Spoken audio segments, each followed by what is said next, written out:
216 Papa Bravo here. Wanted to do a quick frequently asked questions segment about the Dillon 650. The video's been up for about 6 months now, 7 months, and I'm getting a lot of questions, a lot of repeat questions, so I thought I'd put out a video about what I know about how I've done this and what I do with stuff. So kind of collected some questions and wanted to go over it with you so that you know everybody gets the same idea anyway. Anyway, so I got a list of questions. We're going to go over some of the stuff I do and why I do it that way. And you know, you may want to be different, but it's kind of the way I do it. So I'm going to start with you know, why did I buy the XL650 over the 550? For me, the reason I wanted it is for the progressive, automatic progression. The 550 is a manually advanced segment, so that when you actually had your tool head in there, you only had 4 to start with, and you had to manually rotate the base, the shell base.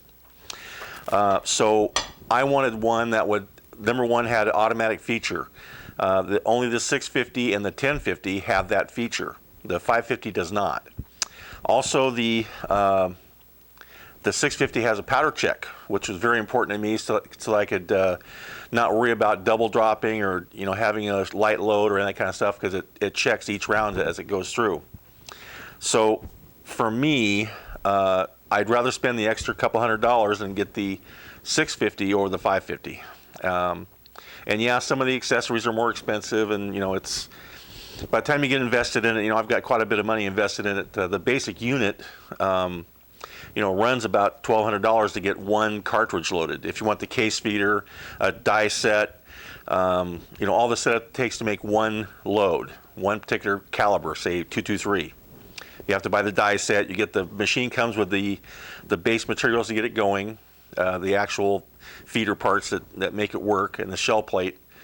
But as far as the dies, this part, the dies you need, these guys here, you have to buy a die set. So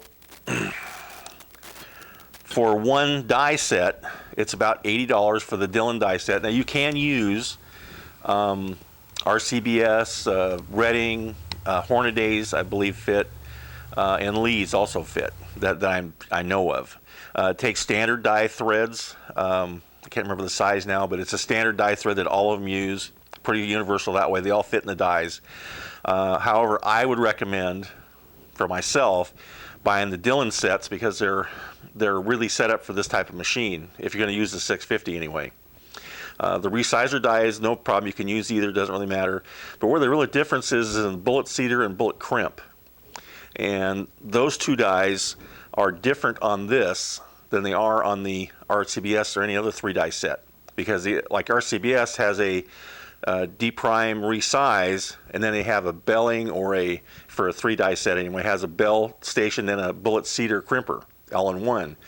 I prefer to have the bullet seeder and crimper separately, which the Dillon has, because you can make minor adjustments much easier once you get the correct overall length on the bullet seeder, and then the final crimp, you can actually adjust that without having to change everything at once on the single die set like RCBS and Redding uses. So for me, that's another reason I like that particular die set. Okay, next one. Small base die set. I bought the Dillon die set. I don't know for sure if it's a small base die set or a standard base die set.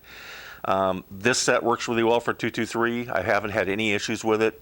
I do check all my rounds with a case gauge, so that the case slips in and out easily and doesn't protrude above the case gauge. It's really the only way to go for that kind of deal.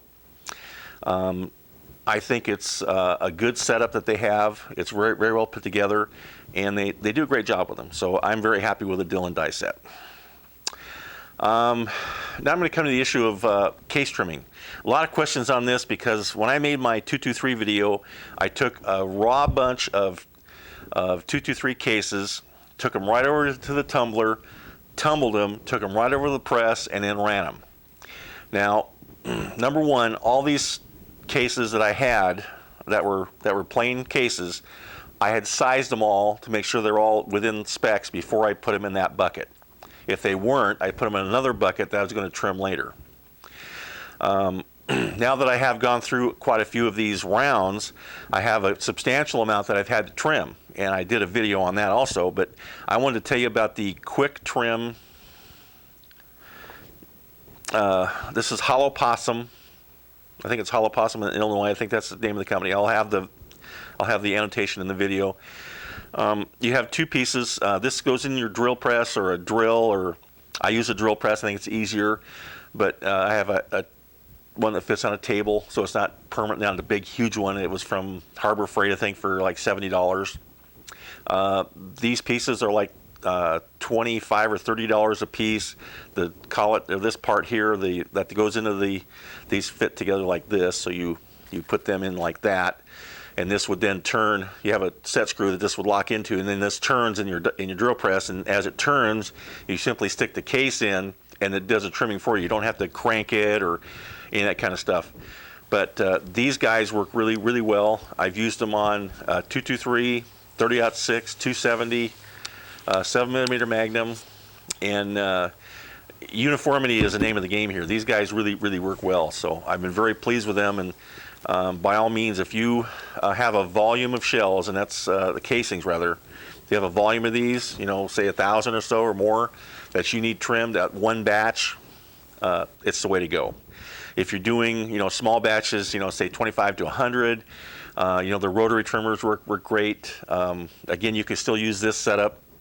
You do have to put them through 3 times, once to trim them, and then you have your, like RCBS makes this, the deburring tool, so the inside and the outside of the casing. So you deburr them, and then you'd have to deburr the outside and then the inside.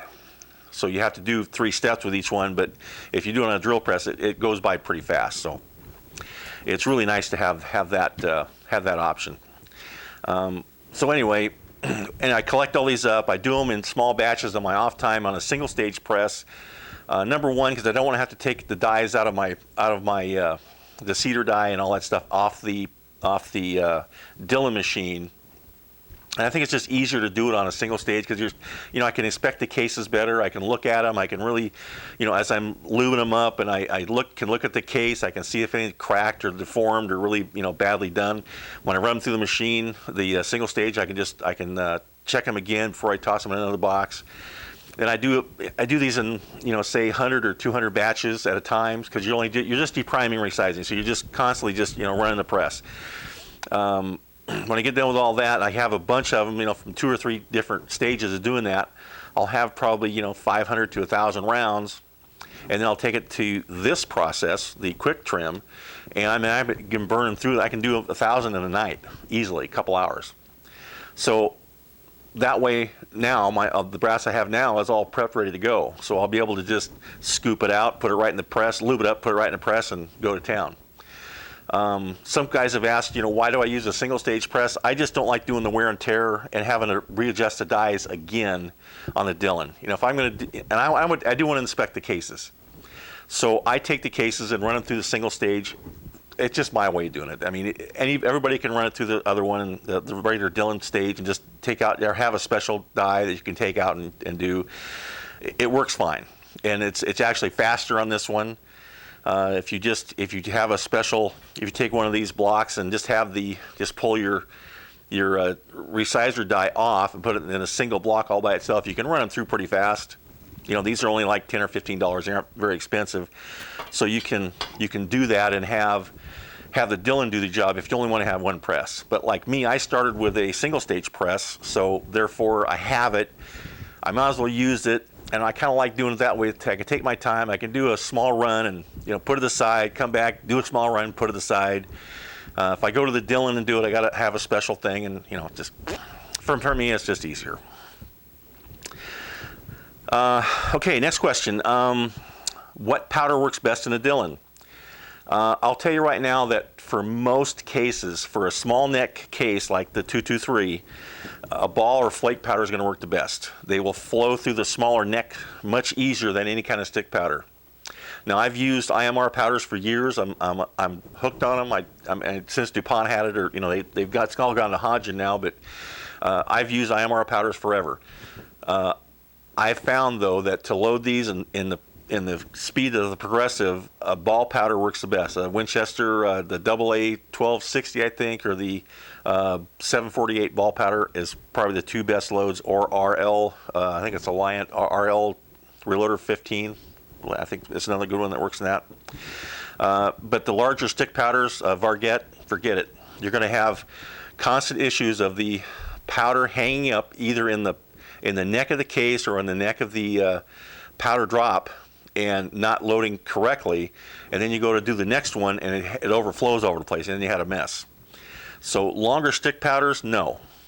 They only work for the larger calibers like 30-06, 270 is close. I would probably not do it on a 270. I'd probably do a larger caliber. 30 caliber works fine. Anything larger than that's fine. But again, I'd use smaller ball powder or a flake powder for that.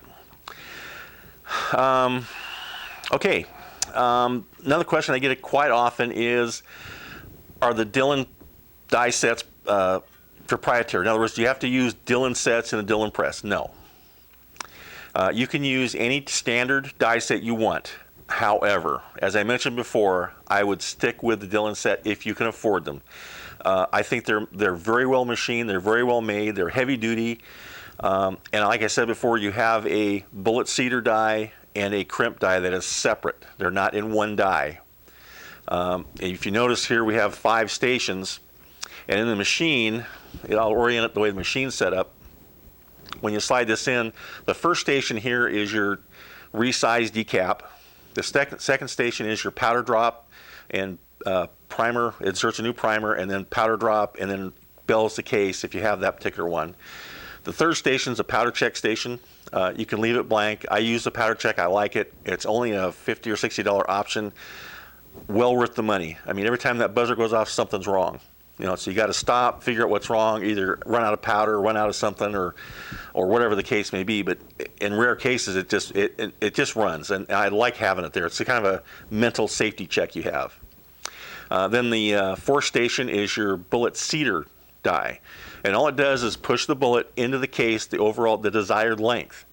So if I'm shooting 223 and I want to have an overall length of I think it's 1 point right at 2 inches. To 1.8, I can't remember anyway. I'll set that up, and then I'll run this up in there and run the bullet down as I run this down to set that die until I get the proper length I want. Then it goes to the crimp die, which is the last station, and all this does is forms a crimp around the bullet, the entire circumference of the bullet, so that it seats that bullet right into the case. It doesn't make them waterproof like a factory round does, but you're able to get that case neck where it'll fit almost anything. And then, of course, it kicks it out of the machine. So for me, the Dillon die set's the best. You can run other dies, no problem. Just for me, I like the Dillon set, so that's my personal preference. Next question. Everybody wants to know what this thing costs. To me, it's kind of irrelevant what it costs. It works, so the cost is a cost. It does, I will tell you the basic setup for the machine and the case feeder and one set of dies is about $12.70. That's rough. If you want to have the strong mount and a few other options on here, I mean, you can spend a lot of money on this, and each one of these die sets is $80 if you want, or $60 to $80. Depends on how much you want to spend on it. Personally, I load 3 pistol calibers. I load 9mm, 40 Smith & Wesson, and 45 ACP, and I currently load 3 rifle calibers: 223, 308, and 30-06. And then I can also load 38 special. I have a die set for that. But it's just how much you want to spend on it. If you want to have just the die set in a block, that's one thing. Then you have to reset your powder. You can use another powder measure and do that, or you can buy a whole new powder measure. And I think they're about $180 for a whole set. The powder measure, the block, all ready to go. So you just have to add your die set, and you're good to go.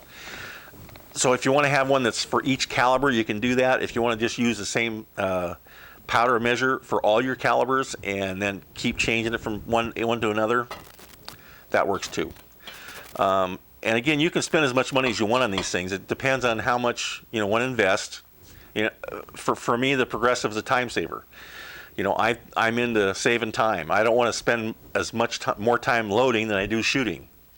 So if I can crank out rounds in a fast manner, I can go shoot more. So it's kind of a trade-off. If you want to do single stage, yeah, you can do that. It takes more time, and you're going to spend at least an hour making 100 rounds. I can make 400 over here easily without even breaking time. It's awesome. So again, it's a cost to buy the machine, and I think the 550 is about $200 cheaper. The one you have to do yourself, to rotate yourself, and it only has 4 stations. But if you want to do that one, that's fine too. If you want the 650, that's fine. The 1050 is they're really designed for mass production. I mean, I'm talking mass production. If you're going to buy a 1050, it's really set up for one caliber and one caliber only. To change those heads over, you have to change the entire head out.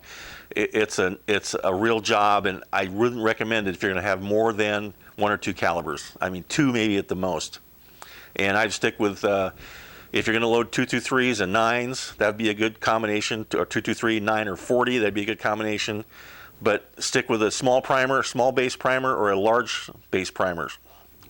So if you go 223 small pistol, that's fine, or 45, 308, that kind of thing. That's fine. The 1050 is a much more expensive machine, but again, it's meant for mass production. I mean, it's designed to be a mass production machine. If you have the blue Kool-Aid and you like it, that's what everybody prefers these things, as because you can spend a lot of money on them, but again, you're getting your money's worth. Another question I get often is, how much space does this thing take? Well, in reality, it depends on how much space you need for your machine. It's really about 20 inches deep from the lip of your counter, about 18 inches wide, about 32 inches high. So if you have a space for that, you can make it work. And I believe it was SoCal Prepper started his on a tool chest. He had a smaller tool chest. It was probably I want to say a 36-inch wide, maybe 3 foot wide. And he mounted it on a tool chest, and it worked fine for him for a while until he built a bench. But he ended up putting it on a bench just like I have mine. I think he has 2 1050s now, I believe, but he does large and small. SoCal Prepper is a great guy, but he spent a lot of money doing what he's doing. So the space, you can do it in a small space. You don't have to have a large space to do this in. If you have a little nook in your garage that's big enough to fit this thing, works out great. If you have a larger bench area, kind of like what I've got, it works out great. So, can you load 5.56 in a 223 die set? Yes, you can.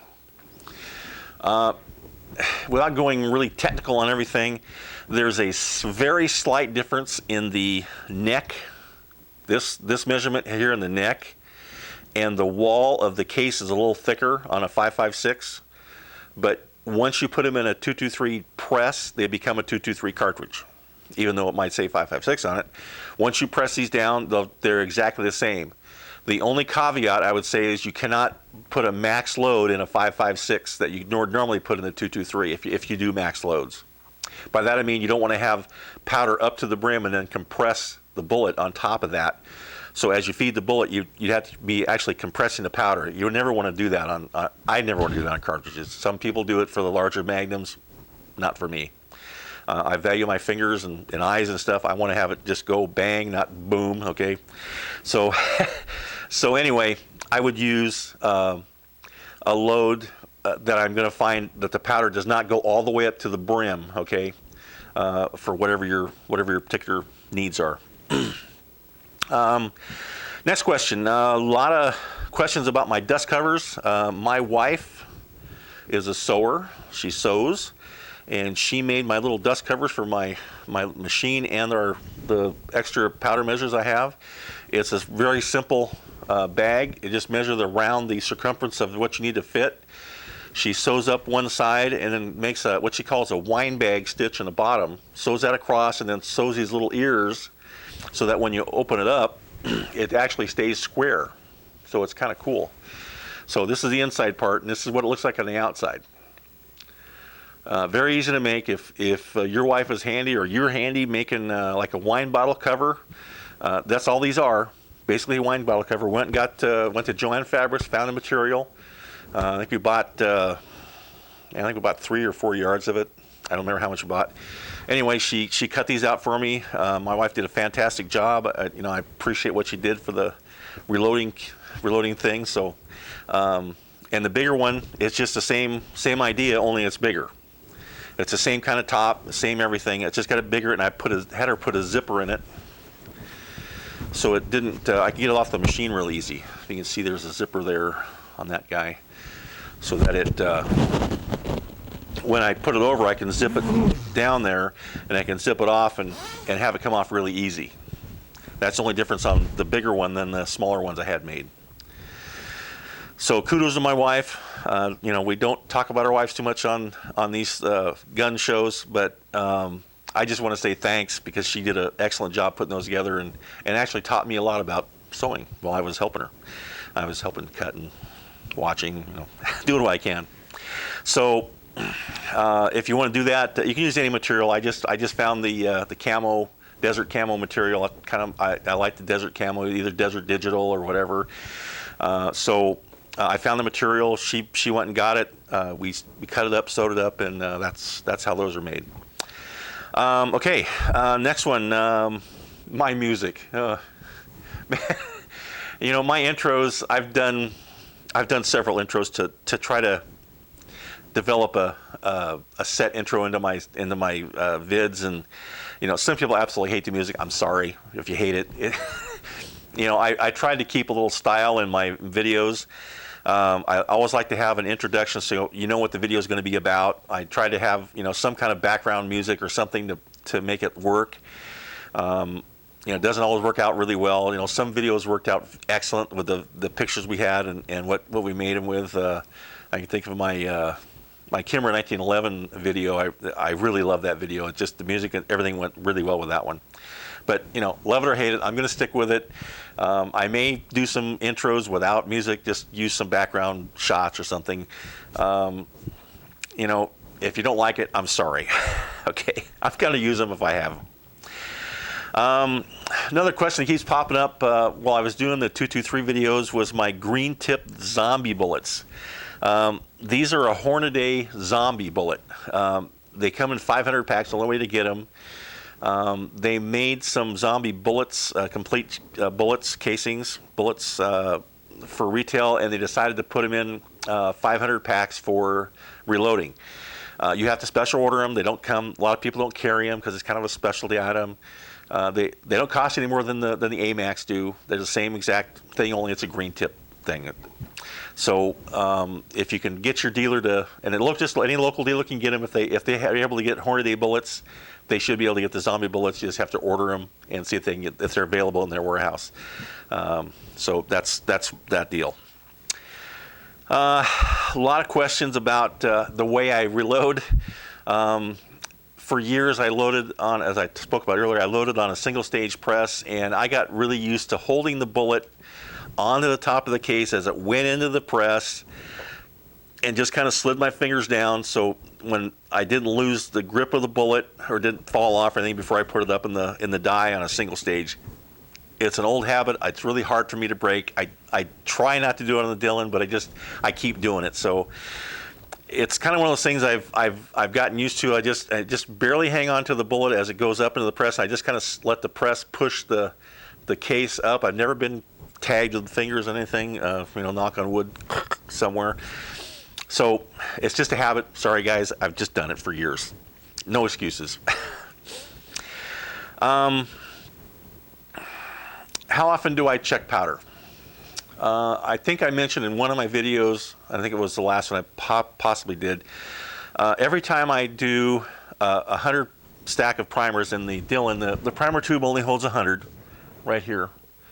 So as that wears down and the buzzer goes off and it tells me I'm almost out of primers, I'll stop reloading, and what I'll do is I'll do a couple things. First, I will reload the primer bin. Second is I will put more powder in the powder bin up here. More powder goes in there, so I always try to keep that level pretty consistent so the drop is always consistent. And number three, I'll check I'll check my powder drop. I have a scale, just a basic I-beam balance scale. I'll drop a load. I'll check it. I'll check it in there. If it's right on, I'm good to go. And for most 99% of the times I've checked it, it's been spot on. I mean, within a millimeter or centimeter. I don't know what the smallest metric thing is, but the bar barely moves off the center. Okay, it's been really close. So I've been happy with that. Again, I tell everybody I'm a plinker, and I just go shoot to have fun. I'm not an accuracy guy. I don't shoot for scores. I don't shoot for long, super distant ranges that I need that kind of accuracy. I go out to have fun. I like to shoot paper targets up close. What can I say? I don't need that much accuracy. If that's close enough, it's good enough. As long as I'm not overloading the case or I'm underloading the case, I'm happy. So, okay, that kind of covers that idea. How do I clean the rounds of the lube after I'm done? This is something I picked up from OXB Solwyn. I don't want to get that wrong. It's OBX Solwyn. Anyway, he's back east. He has a great loading room. I wish I had the room he has. He has a couple of 1050s and a great bench. He's a good shooter. He does a great loading job. Anyway, when he finishes loading his shells, he'll take a towel that he has for the purpose, and he kind of makes a hammock out of it. And I'll just roll up the corners here and I'll show you what I'm talking about. Makes a little hammock out of it, kind of like that. He'll put the finished cartridges in there, maybe 50 or 60 at a time, and he just rolls them back and forth. And that towel, without spilling it out, that towel will rub off most of that lube on the cases as you do that. If you do it a couple times, I'll do it like 10 times, just back and forth. And yeah, they kind of clean together, but it's not really rough on them, not really hard on them, and it gets them pretty clean. I've had very little problem with sticking cases or that kind of stuff. I use Dillon lube. You can use Hornady makes a great lube. There's a couple others out there. I do use Dillon just because it goes with the machine. I've drank the blue Kool-Aid. Okay, and what can I say? I've gone to the dark side. I've gone to blue. Okay, I used to be green, but now I'm blue. RCBS was always the green machine. Now I've gone kind of blue. So. Anyway, I think I've covered all the questions I had. A lot of people commented on the machine, how clean it is. Well, I keep it clean because I keep it covered. Okay, I don't let it sit around and collect dust like some of the guys do. I like to keep things clean. I do lube it about every other time I load. So I lube the ramrod that's in here, and then I lube the part where there's a rotation part where the striker, the plate comes down and actually rotates the shell plate. I lube that, put some grease on that, and I try to lube the joints, with light oil every once in a while, just so I have it on there. It might be excessive, but I just soon have it be lubed as not. I really can't think of anything else. You guys have asked some great questions over the time. I've had this video up on loading the 223s and going through the process with the Dillon. I'm going to do a video on the changeover from small primers to large primers, as well as going from a pistol round to a rifle round. So I'll be doing that changeover because it's a little more involved to change the primer size. You have to take apart the tube, and you got to take off a part on the bottom here. It's all pretty simple, but if you don't see it once, you'll have to do it again. I did have one question, a series of responses I had on this black piece right here. This piece has to be turned around to do rifle cartridges, so that the long flat side is towards the press when you're doing rifle, and the longer slanted side is for pistols. So you have to turn this piece around to make that work. Some guys that have got new machines have tried to go from pistol to rifle and have not changed that one. It doesn't load, doesn't set the cases down properly. But other than that, it's been a great time with the machine. I really enjoyed making it, and hope you guys enjoyed the questions. Please subscribe if you're not a subscriber right now. Really enjoy having all you out there. When I started this channel, like I said before, I never expected to be anywhere near 800 subscribers. I have almost 800 now. And I can't thank you guys enough for being part of that. So Thanks again, and you guys have a great evening. This is 216 Papa Bravo. Be safe out there.